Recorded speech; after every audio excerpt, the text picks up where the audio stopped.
ఎల్లుండి నుంచి 23వ తేదీ నుంచి పిసిసి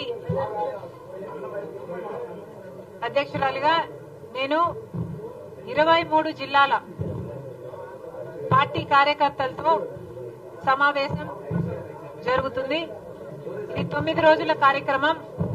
23వ తేదీ నుంచి ఈ నెలంతా జనవరి 31 వరకు జరుగుతుంది. రోజుకు 3 జిల్లాలు చొప్పున ప్రతి జిల్లాకి వచ్చి ఆ జిల్లా కాడర్తో నాయకులతో మాట్లాడడం జరుగుతుంది. జాయినింగ్స్ చేసుకోవడం జరుగుతుంది. ఎలక్షన్స్ కి ప్రిపేర్ చేయడం జరుగుతుంది. Announcement number 2, Andhra Pradesh state incharge గా ఉన్న మణికం ఠాగూర్ గారు 24వ తేదీన ఇక్కడ ఈ విజయవాడ ఆఫీస్ నుంచి Congress party contestants, MLA contestants అయినా ఎంపీ కంటెస్టెంట్స్ అయినా ఈ కమింగ్ ఎలక్షన్స్ కోసము అప్లికేషన్స్ తీసుకోవడము మొదలు పెడతారు. ఫస్ట్ రోజు ఆయన ఉంటారు, ఇన్ఛార్జ్ గారు ఉంటారు. ఫస్ట్ కొన్ని అప్లికేషన్లు ఆయనే తీసుకోవడం జరుగుతుంది. So Congress party is officially opening the window for receiving applications for MLA and MP contestants in the 2024 elections. Thank you.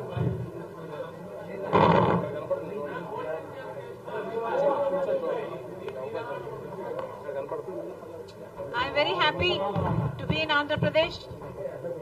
Andhra Pradesh బాధ్యతలు నాకు అప్పగించడానికి కాంగ్రెస్ పార్టీ నా మీద ఎంతో నమ్మకం ఉంచింది. ఈ నమ్మకాన్ని వమ్ము చేయకుండా కాంగ్రెస్ పార్టీని బలోపేతం చేయడానికి రాజశేఖర రెడ్డి గారి చివరి కోరిక రాహుల్ గాంధీ గారు ప్రధానమంత్రి కావాలి అని ఇటీవల కాలంలో నాకు గట్టిగా ఈ అంశం పదే పదే గుర్తు రావడం, ఎందుకంటే మణిపూర్ లాంటి ఘటనల వల్ల మన దేశానికి బీజేపీ ఒక ప్రమాదమని, BJP is dangerous to our country అనేది నాకే కాదు చాలా మందికి అర్థమవుతున్న విషయం. కనుక రాజశేఖర రెడ్డి గారు ఎప్పుడో చెప్పిన మాట 14 సంవత్సరాల కింద రాజశేఖర రెడ్డి గారు రాహుల్ గాంధీ గారు ప్రధానమంత్రి కావాలి అని కోరారు. ఆ మాట ఈ రోజుకి ఎంత వాస్తవం అవుతే ఎంత బాగుంటుంది అని ఈ రోజుకి కూడా నాతో పాటు ఎంతో మంది భావిస్తున్నారు. ఎందుకంటే only the Congress party is the largest secular party of this country. BJP party లాంటి రైటిస్ట్ పార్టీలు అధికారంలో ఉంటే మణిపూర్ లాంటి ఘటనలే జరుగుతాయి. బీజేపీ పార్టీ ఇప్పటికే ఆంధ్ర రాష్ట్రానికి చేయాల్సిన అన్యాయం అంతా చేసింది. స్పెషల్ స్టేటస్ ఇవ్వకపోవడం అయితేనేమి, పోలవరం నెగ్లెక్ట్ చేయడం అయితేనేమి, అమరావతి విషయంలో చిన్న చూపు అయితేనేమి, వైజాగ్ స్టీల్ ప్లాంట్ ప్రైవేటైజేషన్ అయితేనేమి, సంవత్సరానికి 2 కోట్ల ఉద్యోగాలని చెప్పి మోసం చేయటం అయితేనేమి, రైతులకి ఆదాయం రెట్టింపు చేస్తామని చెప్పి రైతులని మోసం చేయడం అయితేనేమి, ఇలా 1 కాదు 2 కాదు అన్ని విషయాలలో బీజేపీ పార్టీ ప్రజలకు, ముఖ్యంగా ఆంధ్ర ప్రజలకు ఇంకా ఎక్కువ అన్యాయం చేసింది. ఎందుకంటే స్పెషల్ స్టేటస్ మనకు వచ్చునుంటే ఆంధ్రప్రదేశ్ నిజంగానే ఎంతో అభివృద్ధి చెందుతుంది. All the more reason Andhra Pradesh ప్రజలు బీజేపీ పార్టీకి బుద్ధి చెప్పడానికి they have every reason. And that's why ఈ రోజు మేము కాంగ్రెస్ పార్టీ తరఫున ఆంధ్ర ప్రజలను కోరుతున్నాం. ఇప్పుడు ఉన్న అధికారంలో ఉన్న వైసీపీ పార్టీ అయితేనేమి, వైసీపీ అయితేనేమి, ప్రతిపక్షంలో ఉన్న తెలుగుదేశం అయితేనేమి, ఈ 2 పార్టీలు పేరుకు మాత్రమే వేరే పార్టీలు తప్ప నిజానికి బీజేపీ పార్టీకే తొత్తులు. వీళ్లకు పొత్తులు ఉన్నాయి లేవు అన్నది డిస్కషన్ కాదు. ఎందుకంటే వీళ్లకు పొత్తులు కంటికి కనిపించని పొత్తులు ఉన్నాయి. వీళ్ళు బీజేపీతో కుమ్మక్కయ్యారు కాబట్టే ప్రతి అంశంలో బీజేపీ పార్టీకి సపోర్ట్ చేస్తున్నారు. వీళ్ళ ఎంపీలు వైసీపీ ఎంపీలు కారు, తెలుగుదేశం పార్టీ ఎంపీలు కారు, వీళ్ళంతా బీజేపీ పార్టీ ఎంపీలు. ఈ పార్టీలకు వేసే ప్రతి ఓటు బీజేపీకే పోతుంది. కనుక ఆంధ్రప్రదేశ్ ప్రజలు అప్రమత్తం కావాలి. కాంగ్రెస్ పార్టీ తరపు నుంచి మేము చెప్తున్నాం, రాహుల్ గాంధీ గారు ప్రధానమంత్రి అయిన రోజున మొట్టమొదటి సంతకం ఆంధ్రప్రదేశ్ స్పెషల్ స్టేటస్ ఫైల్ మీదనే పెడతానని మాటిచ్చారు.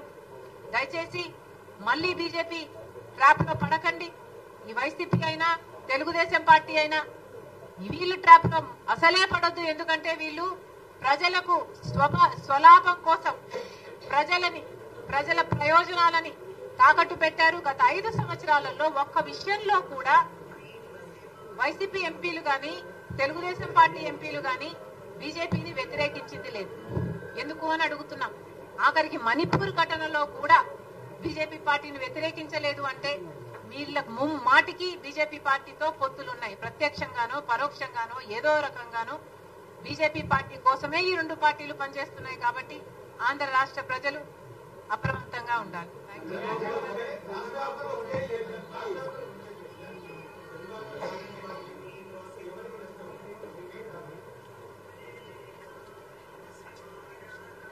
ఆంధ్ర రాష్ట్ర ప్రజలు మాకు ముఖ్యం. ఆంధ్ర రాష్ట్ర ప్రజల కోసమే ఈరోజు కాంగ్రెస్ పార్టీ ఇంత పెద్ద కమిట్మెంట్ చేత ఏపీకి స్పెషల్ స్టేటస్ రావాలని రాహుల్ గాంధీ మనసులో ఎంత నాటుకుపోకపోతే మొదటి సంతకం అది పెడతాను అని మాటిచ్చాడు. కనుక కాంగ్రెస్ పార్టీ బలపడితేనే, కాంగ్రెస్ పార్టీ స్ట్రెంథెన్ అయితేనే ఇది సాధ్యమవుతుంది. ఈ దిశలో ఏ పార్టీకి కీడు జరుగుతుంది అని నన్ను అడగడం కంటే ప్రజలను అడిగితే ప్రజలు సమాధానం చెప్తారు.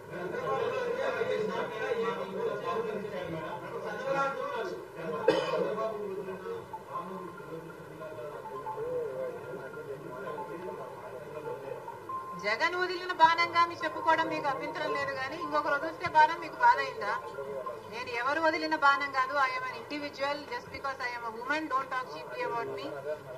A woman is capable of deciding for herself. I have made a conscious choice to work for the Congress party because Rajshekar Reddy gari final dream was to make Rahul Gandhi the Prime Minister. అసలు నిజానికి రాహుల్ గాంధీ ప్రధానమంత్రి కావాలి అని మొట్టమొదట ఆలోచన చేసి కోరిందే రాజశేఖర్ రెడ్డి గారు.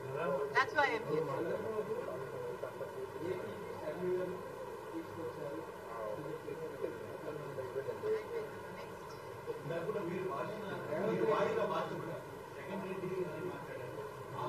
జగన్ రెడ్డి గారు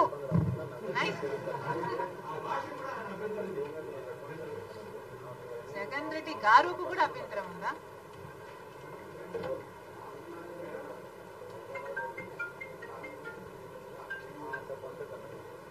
అక్కడ ఒక నియంతను దింపింది రాజశేఖర్ రెడ్డి బిడ్డ. తెలంగాణ రాష్ట్రంలో ఒక నియంతను గద్దె దింపింది రాజశేఖర్ రెడ్డి బిడ్డ. ఈ రోజు రాజశేఖర్ రెడ్డి బిడ్డ తెలంగాణలో పాదయాత్ర చేసింది కాబట్టి, ప్రతి నియోజకవర్గంలో తిరిగింది కాబట్టి, ప్రతి నియోజకవర్గంలో ప్రజా వ్యతిరేక తీరుని ఎండగట్టింది కాబట్టి, అక్కడ అంత యాంటీ ఇన్కంపెన్సీ క్రియేట్ అయింది కాబట్టి ఈ రోజు ప్రజలు కాంగ్రెస్ వైపు చూశారు. ఆ బలం నాకు లేకపోయినా ఇంకొకరికైనా ఉంది అని పెద్ద మనసు చేసుకుని నేను చేసిన త్యాగం వల్ల ఈ రోజు ఒక నియంత అధికారంలో లేడు.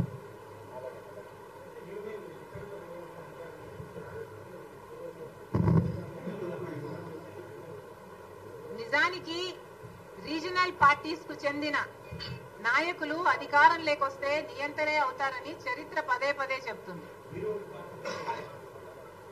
అందుకనే నేను నా పార్టీ కోసం ఆలోచన చెయ్యకుండా, నా పార్టీకి చెడు జరుగుతుంది అని తెలిసి కూడా, సూసైడ్ అని తెలిసి కూడా, అంత పెద్ద త్యాగానికి అంత కష్టపడి కూడా నేను పోటీ చేయకుండా త్యాగం చేసిన దాన్ని నేను నా పార్టీ గురించి ఆలోచన చేస్తుంటే ఈ రోజు నేను ఇంకో పార్టీలో విలీనం చేసే దాన్ని కాదు. నాకు కావాల్సింది ప్రజల శ్రేయస్సు, నాకు కావాల్సింది తెలుగు ప్రజలు సంతోషంగా ఉండాలి, నాకు కావాల్సింది అక్కడ ప్రజలు బాగుండాలి, ఇక్కడ ప్రజలు బాగుండాలి. కాంగ్రెస్ పార్టీలో చేరాను కాబట్టి, కాంగ్రెస్ పార్టీ నా మీద ఆంధ్రప్రదేశ్ బాధ్యత పెట్టింది కాబట్టి ఆంధ్రప్రదేశ్ రావాల్సి వచ్చింది. కానీ ఒక మాట చెప్తున్నాను, నేను రాజశేఖర్ రెడ్డి బిడ్డగా, నాకు తెలంగాణ రాష్ట్రం మెట్టినిల్లు అయితే ఆంధ్ర రాష్ట్రం పుట్టినిల్లు. నేను ఇక్కడ పుట్టాను, జమ్మలమడుగులో పుట్టాను. అవును, అక్కడ పెరిగాను, అక్కడ పెళ్లి చేసుకున్నాను, వాస్తవమే. కానీ నా పుట్టినిల్లు ఇదే. ఈ రోజు రాజకీయ సినారియాలో ఎవరికైనా, ఏ మహిళకైనా, ఏ మనిషికైనా 2 చోట్ల పనిచేసే హక్కుందా అని మీరు ఎత్తుకుంటే probably I'm the only one. నాకు ఒకటి పుట్టినిల్లు అయితే ఒకటి పెట్టినిల్లు.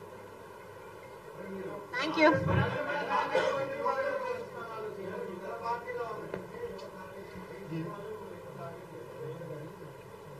ఎవరికి ఎక్కువ భయం ఉంటే వాళ్ళు ఎక్కువ టార్గెట్ చేస్తారు. ఇందులో విచిత్రం ఏముంది? కాంగ్రెస్ పార్టీ మొత్తం 175 సీట్స్ లో కంటెస్ట్ చేస్తుంది. మొత్తం అన్ని ఎంపీ సీట్స్ లో కూడా కంటెస్ట్ చేస్తుంది. ఈ అప్లికేషన్స్ ఓపెన్ కావడం 24వ తేదీ. మణికం ఠాగూర్ గారు ఫస్ట్ అప్లికేషన్ 24వ తేదీ తీసుకోవడం జరుగుతుంది. Thank you.